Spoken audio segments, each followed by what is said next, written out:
नमस्ते दोस्तों। आज का वीडियो थोड़ा अनकंफर्टेबल होगा।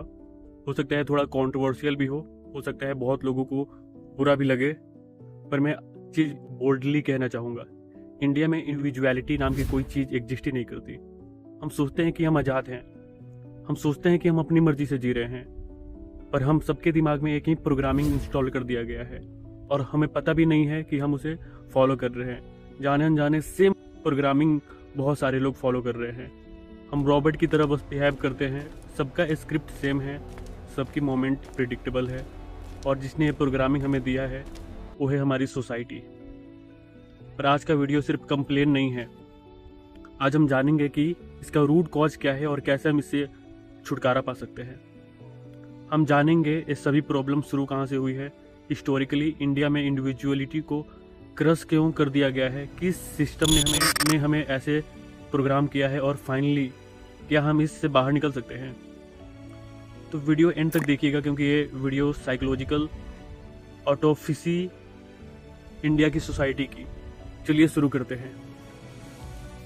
The symptom we are all clone. पहले हम सिम्टम समझते हैं, प्रॉब्लम को ऑब्जर्व करते हैं। इंडिया में आप किसी भी मिडिल क्लास फैमिली में जाओ, किसी भी स्टेट में जाओ, स्क्रिप्ट सेम मिलेगी। 10th कर लो, 12th कर लो, इंजीनियरिंग कर लो, मेडिकल कर लो, जॉब कर लो, शादी कर लो, बच्चे कर लो, घर ले लो, बाइक ले लो, और ये सब ईएमआई पे ले लो और ईएमआई भरते रहो और मर जाओ। एक ही लीनियर लाइन सबकी लाइफ में, सबकी लाइफ का सक्सेस यही है। पर सबसे ज़्यादा डिस्टर्बिंग ये चीज़ है, किसी को पता ही नहीं है क्यों ये सब क्यों कर रहे हैं। मैं जब लोगों से पूछता हूँ तुम्हें इंजीनियर क्यों बनना था, जवाब मिलता है पापा ने कहा था। तुम्हें शादी क्यों करनी थी सिर्फ 28 साल की उम्र में, सब कर रहे थे तो मैं भी कर लेता हूँ, यही जवाब मिलता है। तुम घर क्यों ले रहे हो ईएमआई पे, अरे भाई घर तो लेना ही होता है ना, यही जवाब मिलता है। किसी के पास कोई ओरिजिनल रीजन नहीं है, सबके पास इनहेरिटेड रीजन है। मतलब हमने कभी खुद के लिए डिसाइड नहीं किया कि हमें क्या करना है, हमने बस हर्ड मेंटालिटी फॉलो की। और ये हर्ड मेंटालिटी इतनी डीप क्यों है, क्योंकि हमारे समाज ने इन इंडिविजुअलिटी को सिस्टमेटिकली सप्रेस किया है सेंचुरी से। अब आते हैं असली मुद्दे पे, the root cause part 1, caste system. तो दोस्तों, अगर आप सोचते हैं कि सबको एक जैसा होना चाहिए वाली मेंटालिटी मॉडर्न है तो आप गलत है। ये सोच हमारे डीएनए में 2000 से लेकर 3000 साल से है, और इसका रूट कॉज है कास्ट सिस्टम। इंडिया में कास्ट सिस्टम सिर्फ इकोनॉमिक डिवीजन नहीं थी, ये एक साइकोलॉजिकल प्रोग्रामिंग सिस्टम थी। देखो, ब्राह्मण, तुम्हारा काम पढ़ाई कराना है, पूजा कराना है, नॉलेज देना है, तुम्हें बिजनेस नहीं करना, तुम्हें ज़्यादा पैसे नहीं कमाना, तुम्हें सिंपल और स्कॉलरली रहना है। क्षत्रिय, तुम्हारा काम लड़ना है, रूल करना है, तुम्हें बाकी काम नहीं करना। वैश्या, तुम्हारा काम बिजनेस करना है, ट्रेड करना है, तुम्हें रूलिंग नहीं करना, फाइटिंग नहीं करना। शूद्रा, तुम्हारा काम सेवा करना है, तुम्हें कुछ और नहीं करना। समझे, यही सब होता है इंडिया में। हर कास्ट को एक फिक्स्ड बॉक्स में डाल दिया गया था, तुम्हें चॉइस ही नहीं दी गई थी, तुम्हें फ्रीडम नहीं दी गई थी। अगर हम ब्राह्मण के घर पैदा हुए तो हमें ब्राह्मण जैसा ही जीना था, अगर हम शूद्र के घर पैदा हुए तो हमें शूद्र जैसे ही जीना था। इंडिविजुअलिटी फॉरगेटेड थी, पर्सनल चॉइस अलाउड नहीं थे, अपना पैशन फॉलो करना कुछ अलाउ नहीं था। और ये सिस्टम इतना डीपली इम्बेडेड हो गया है कि आज 2025 में भी जब टेक्निकली कास्ट सिस्टम इलीगल है, तब भी ये मेंटालिटी जिंदा है। आज भी अगर एक ब्राह्मण का बेटा कहता है कि मैं कॉर्पोरेट बनना चाहता हूँ तो फैमिली कहती है क्या कर रहा है, इज्जत का क्या होगा। आज भी अगर एक क्षत्रिय का बेटा कहता है कि मुझे बिजनेस नहीं करना, मैं टीचिंग करना चाहता हूँ, तो सोसाइटी ताने मारने लगती है। वही प्रोग्रामिंग है जो 2000 साल पुराना है और 2000 सालों से चलता आ रहा है। सिर्फ वर्ड चेंज हुए हैं, इंसेंस चेंज हुआ है, एसेंस सेम है। अब सोसाइटी बोल रहा है पुराने जमाने की ही तरह। अब सोसाइटी क्या बोल रहा है सुनिए, डॉक्टर बनो, इंजीनियर बनो, आईएएस बनो, बट रीजन सेम है। लोग क्या कहेंगे, वही फियर, वही control. The root cause part 2, British colonization. अब दूसरा लेयर समझो, कास्ट सिस्टम ने ऑलरेडी इंडिविजुअलिटी को सप्रेस कर रखा था, पर फिर भी ब्रिटिश कॉलोनाइजेशन और ब्रिटिश ने जो किया, उसने इस प्रॉब्लम को 10x वर्स बना दिया। 1835 में एक ब्रिटिश पॉलिटिक्स था, लॉर्ड थॉमसन मकॉले। उसने एक स्पीच दी ब्रिटिश पार्लियामेंट में, उसमें इसने क्लियरली कहा, we need to create a class of people, India in blood and colour but English in taste, opinion, morals and intellect. मतलब ब्रिटिश को इंडियन स्लेव्स चाहिए थे पर एजुकेटेड स्लेव्स। उन्हें ऐसे लोग चाहिए थे जो इंग्लिश बोल सके, ब्रिटिश ऑफिस में काम कर सके, क्लर्क बन सके, अकाउंटेंट बन सके, पर कभी रेबेल ना करे। तो ब्रिटिश ने क्या किया? अब देखिए ब्रिटिश ने क्या किया। उन्होंने एजुकेशन सिस्टम को रीडिजाइन कर दिया। पहले इंडिया में गुरुकुल सिस्टम था, उसमें स्टूडेंट को लाइफ स्किल सिखाए जाते थे, फिलॉसफी सिखाई जाती थी, क्रिटिकल थिंकिंग सिखाई जाती थी। पर ब्रिटिश ने ये सब बंद करवा दिया। उन्होंने एक factory model of education introduce किया। सबको सेम सब्जेक्ट पढ़ाओ, सबको रूट लर्निंग करवाओ, सबको एक फिक्स्ड सिलेबस दो, क्रिएटिविटी मत सिखाओ, ओबीडियंट सिखाओ। स्कूल एक फैक्ट्री बन गई थी और स्टूडेंट एक प्रोडक्ट बन गए थे। और ये मॉडल इतना सक्सेसफुल हो गया, इतना सफल हो गया कि आज भी इंडिया में वही मॉडल चल रहा है। आज भी सबको सेम सब्जेक्ट पढ़ाए जाते हैं, क्रिएटिविटी को सप्रेस किया जाता है, जो ज्यादा सवाल करता है उसे प्रॉब्लम चाइल्ड बोला जाता है, सबसे ज्यादा मार्क्स लाने वाला टॉपर बन जाता है, चाहे वो कितना भी अनक्रिएटिव हो। ब्रिटिश ने डेलिबरेटली हमें थिंकिंग मशीन की जगह ओबीडियंट मशीन बनाया, क्योंकि उन्हें पता था अगर इंडियन सोचने लगेंगे तो वो रेबल करेंगे, अगर इंडियन अपनी इंडिविजुअलिटी डिस्कवर करेंगे तो वो आज़ादी मांगेंगे। तो सोल्यूशन सिंपल था, उनका दिमाग प्रोग्राम कर दिया गया था। और दोस्तों ब्रिटिश तो चले गए पर उनका प्रोग्राम अभी भी चल रहा है। तो दोस्तों ब्रिटिश तो चले गए पर उनका प्रोग्राम अभी भी चल रहा है। Segment 4, the root cause part 3, post independence economic scarcity. अब तीसरा लेयर समझो। 1974 में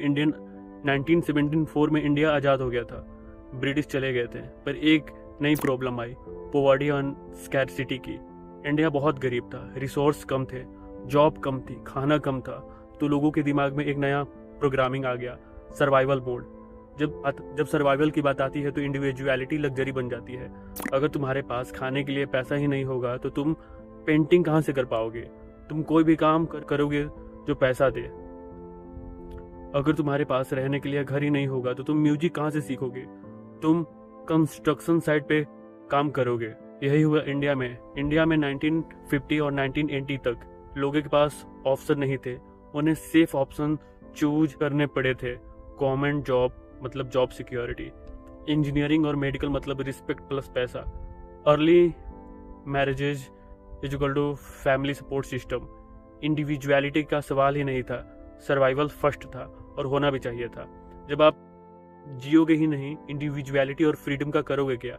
तो उस टाइम के लिए ये सब चीजें नॉर्मल थी और लॉजिकल थी, ये सब करना ठीक था। पर यहाँ एक जनरेशनल ट्रांसफर हुआ। जो जनरेशन 1950 से लेकर 1980 में जाती थी या जी गई, उन्होंने अपने बच्चों को वही सेम माइंडसेट पास कर दिया। और माइंडसेट सबसे बड़ा चीज होता है। उन्होंने कहा बेटा तू भी सेफ जॉब कर, रिस्क मत ले, स्टेबिलिटी देख, पैशन उससे पेट नहीं भरता। और ये प्रोग्रामिंग जनरली ट्रांसफर होता रहता है। आज 2025 में हम रिलेटिवली बेटर कंडीशन में हैं, मिडिल क्लास स्ट्रांग है, अपॉर्चुनिटी ज़्यादा है, पर माइंडसेट वही पुराना वाला ही है। आज भी पेरेंट्स कहते हैं बेटा इंजीनियरिंग कर ले, और बेटा कर भी लेता है, क्योंकि उनके दिमाग में भी अभी भी, क्योंकि हमारे पेरेंट्स के दिमाग में अभी भी 1917 और 1916 वाला ही डर चला आ रहा है। वही सेम चीज़ें चली आ रही हैं और वही आपको वो ट्रांसफर कर रहे हैं। वो जानबूझ के ये सब नहीं कर रहे हैं, वो भी रिस्क न हो या आपको सेफ करने के लिए ही कर रहे हैं। Segment 5, the root cause part 4, selectively culture same plus society. अब चौथा और सबसे इंपॉर्टेंट लेयर, इंडिया एक एक्टिविस्ट सोसाइटी है, इंडिविजुअलिस्ट नहीं। इंडिया एक कलेक्टिविस्ट सोसाइटी है, इंडिविजुअलिस्टिक नहीं। इसका मतलब समझो, वेस्टर्न कंट्री जैसे अमेरिका, यूरोप, वो इंडिविजुअलिस्टिक सोसाइटी हैं। वहाँ पे बच्चे 18 साल के होते ही इंडिपेंडेंट हो जाते हैं, पेरेंट इंटरफेस नहीं करते, माई लाइफ माई चॉइस एक रियल कॉन्सेप्ट है वहाँ पर इंडिया एक कलेक्टिविस्ट सोसाइटी है। यहाँ इंडिविजुअलिटी की आइडेंटिटी फैमिली से कनेक्टेड होती है, पर तुम कुछ गलत करते हो तो पूरी फैमिली की इज्जत चली जाती है। तुम्हारे गलत करने से फैमिली का इज्जत का लेना देना कुछ नहीं होता। तो प्लीज माइंडसेट चेंज कीजिएगा, ये सारी पुरानी वाली। तुम्हारे डिसीजन तुम्हारे नहीं होते, तुम्हारे डिसीजन फैमिली काउंसिल के होते हैं। इससे भी ज्यादा डेंजरस, इंडिया एक सेम बेस्ड सोसाइटी है, मतलब यहाँ लोग गिल्ट से नहीं सेम से ही कंट्रोल होते हैं। गिल्ट इंटरनल होता है, तुमने गलत किया तुम्हें बुरा लगता है अपने लिए, सेम इंटरनल होता है। तुमने गलत किया तुम्हें बुरा लगता है, लोग क्या कहेंगे इसके लिए। अगर तुम 30 साल की उम्र में अनमैरिड हो तो लोग क्या कहेंगे। अगर तुम्हारा बेटा आर्ट्स कर रहा है, शर्मा जी के सामने क्या बोलोगे फिर आप। अगर तुम्हारी बेटी लेट नाइट बाहर है, सोसाइटी में मुंह दिखाने लायक नहीं रहोगे फिर। ये लोग क्या कहेंगे सबसे पावरफुल वेपन है इंडिया सोसाइटी का। इसे लोगों को कंट्रोल किया जाता है, इसे इंडिविजुअलिटी को क्रश और मार दिया जाता है। क्योंकि अगर तुमने खुशी से ज्यादा लोग क्या कहेंगे की चिंता की तो तुम कभी भी अपनी मर्जी से नहीं जी पाओगे, तुम हमेशा सोसाइटी की पपेट बन के रहोगे। Segment 6 the modern trap, social media plus comparison का लेटेस्ट लेयर समझो सोशल मीडिया का। दोस्तों पहले सिर्फ शर्मा जी का बेटे से कंपेयर होता था, पर अब पूरी दुनिया से कंपेयर किया जा रहा है। इंस्टाग्राम जब आप खोलते हो तो सबके लग्जरी वेकेशंस दिखते हैं, फेसबुक खोलते हो तो अब सबकी परफेक्ट शादी, सबकी परफेक्ट लाइफ दिखती है, लिंक्डइन खोलते हो तो सबकी प्रमोशन और सबकी सक्सेस स्टोरी दिखती है, और तुम अपने छोटे से कमरे में बैठे हो, अपनी नॉर्मल जॉब कर रहे हो, अपनी नॉर्मल सी लाइफ जी रहे हो, और तुम्हें लगता है कि मैं कुछ नहीं कर रहा हूँ। तुम्हें छोटा महसूस होता है, पर एक इल्यूजन है। सोशल मीडिया पे जो भी दिखता है वो 1%, सिर्फ 1% ही रियलिटी होता है। 99% लोग फेक लाइफ दिखाते हैं। वो वेकेशंस वाले फोटो शायद उसने कहीं से लोन लेकर गए वेकेशंस पर, वो प्रमोशन वाला पोस्ट शायद उसकी मेंटल हेल्थ खराब हो, वो परफेक्ट कपल वाली फोटो शायद वो रोज लड़ते हो, पर तुम्हें सिर्फ हाईलाइट रील्स दिखती हैं, और तुम अपनी बिहाइंड द सीन को उनकी हाईलाइट रील्स से कंपेयर करते हो। रिजल्ट कॉन्स्टेंट डिससेटिस्फैक्शन, लगातार आपको डिससेटिस्फैक्शन होता है, लगातार आप एंग्जाइटी में रहते हो, लगातार आप फोमो में रहते हो, और ये तुम्हें और भी ज़्यादा स्टैंडर्ड टेम्पलेट फॉलो करने पर फोर्स करता है। क्योंकि अब तुम्हें लगता है सबके पास गाड़ी है, मुझे भी लेनी चाहिए, सबने दुबई घूमा, मैं भी जाऊंगा। इंडिविजुअलिटी मर गई, अपनी खुशी भूल गए, बस रेट रेस चल रहा है और सब उस रेट रेस में भाग रहे हैं जिसका फिनिश लाइन ही नहीं है। Segment 7 the solution, how to break free. तो सवाल ये है, सोल्यूशन क्या है इसका? क्या हम इस प्रोग्रामिंग से बाहर आ सकते हैं? हाँ बिल्कुल आ सकते हो, पर ये ईजी नहीं है, ये अनकंफर्टेबल भी नहीं है, ये कंफर्टेबल भी नहीं है। कि जब तुम सिस्टम के अगेंस्ट आते हो तो सिस्टम तुम्हें पुश करती है। जागरूकता पहला कदम है। अगर तुमने मेंटली डिसाइड कर लिया है कि मैं अपनी मर्जी से ज़िंदगी जीना चाहता हूँ तो ये स्टेप्स फॉलो करना पड़ेगा। फर्स्ट स्टेप्स, अवेयरनेस, समझना कि तुम प्रोग्राम में फंसे हुए हो। जब तक तुम्हें नहीं पता कि तुम्हारे दिमाग में कौन सा प्रोग्राम इंस्टॉल है, तब तक तुम उससे डिलीट नहीं कर पाओगे। तो अपने माँ बाप से सवाल पूछो, मैं ये काम क्यों कर रहा हूँ जो भी कर रहा हूँ? क्या मैं सिर्फ काम पैसे के लिए कर रहा हूँ, सर्वाइवल के लिए कर रहा हूँ? क्या मैं सच में चाहता हूँ, लोग क्या कहेंगे के डर से मैं कर रहा हूँ? अगर कोई जज ना करे, मैं जो भी आप कर रहे हो वो करना चाहोगे कि नहीं? एक क्वेश्चन अनकंफर्टेबल है पर जरूरी है। स्टेप्स 2 ई कंडीशन, दूसरा स्टेप है अपने कंडीशन को चैलेंज करो। तुम्हें लगता है कि 30 साल तक शादी कर लेनी चाहिए, क्यों? कौन सा लॉ है? अपने आप से पूछो। तुम्हें लगता है कि घर लेना ही पड़ता है, क्यों? रेंट में रह के खुश नहीं रह सकते? तुम्हें लगता है कि इंजीनियरिंग बेस्ट ऑप्शन है, क्यों? कि आर्ट्स कॉमर्स में सक्सेस नहीं मिल सकती? हर एक रूल्स जो तुम्हें ब्लाइंडली एक्सेप्ट कर लिया है उसे क्वेश्चन करो, क्योंकि जब तक तुम उन्हें क्वेश्चन नहीं करोगे तब तक तुम उनके गुलाम बन के रहोगे। स्टेप 3 एक्सेप्टेंस, तीसरा स्टेप। स्टेप 3 एक्सेप्टेंस, एक्सेप्ट करो कि लोग जज करेंगे, ये रियलिटी है, स्किप नहीं है। जब तुम अपनी मर्जी से जीना शुरू करोगे तो लोग ताने मारेंगे, पर यहाँ तुम्हें मेंटली स्ट्रांग होना पड़ेगा। तुम्हें समझना पड़ेगा कि लोग जज कर रहे हैं, वो खुद अपनी लाइफ से खुश नहीं है। हैप्पी पीपल या खुश लोग दूसरों को जज नहीं करते, अनहैप्पी पीपल जज करते रहते हैं। तो जब कोई तुम्हें ताना मारे, समझ जाओ कि वो तुमसे जेलस है, वो तुम्हारी फ्रीडम से डर रहा है।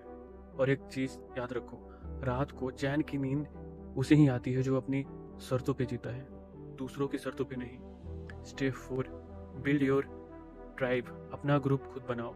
चौथा स्टेप, अपने जैसे लोगों से जुड़ो। दुनिया में बहुत लोग हैं जो तुम्हारी तरह सोचते हैं, उन्हें ढूंढो, उनसे बात करो, ऑनलाइन कम्युनिटी ज्वाइन करो, क्योंकि जब तुम्हारे पास सपोर्ट सिस्टम होता है तो तुम्हें एक्सटर्नल वैलिडेशन की जरूरत नहीं पड़ती। फिफ्थ स्टेप, फाइनेंशियली इंडिपेंडेंस, ये सबसे इंपॉर्टेंट है। जब तक तुम फाइनेंशियली डिपेंडेंट हो तब तक तुम ट्रूली फ्री नहीं हो। अगर तुम्हें अपने पेरेंट्स का पैसा चाहिए, तुम्हें उनकी बात सुननी पड़ेगी। अगर तुम्हें अपने हस्बैंड या वाइफ का पैसा चाहिए तो तुम्हें उसकी बात भी सुननी पड़ेगी। फाइनेंशियली सपोर्ट मतलब फ्रीडम, रियल फ्रीडम। तो पहले तुम खुद को फाइनेंशियल स्टेबल बनाओ, फिर अपनी इंडिविजुअलिटी को एक्सप्लोर करना। स्टेप 6 स्मॉल रिबेलियस, छोटी छोटी बागी हरकतें, छोटे छोटे स्टेप से शुरू करो। एकदम से रेडिकल मत बन जाओ, ग्रेजुअली चेंज करो। अगर तुम्हें आर्ट्स पसंद है तो वीकेंड पे पेंटिंग करना शुरू करो। अगर तुम्हें ट्रैवल करना पसंद है तो छोटी सी ट्रिप प्लान करो।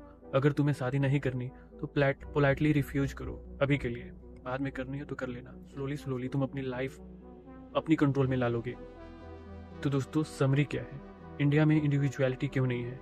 क्योंकि कास्ट सिस्टम ने 2000 साल तक हमें बॉक्स में डाल दिया था। सेकेंड, ब्रिटिश कोलिनाइजेशन ने हमें ओबीडियंट स्लेव्स बना दिया था।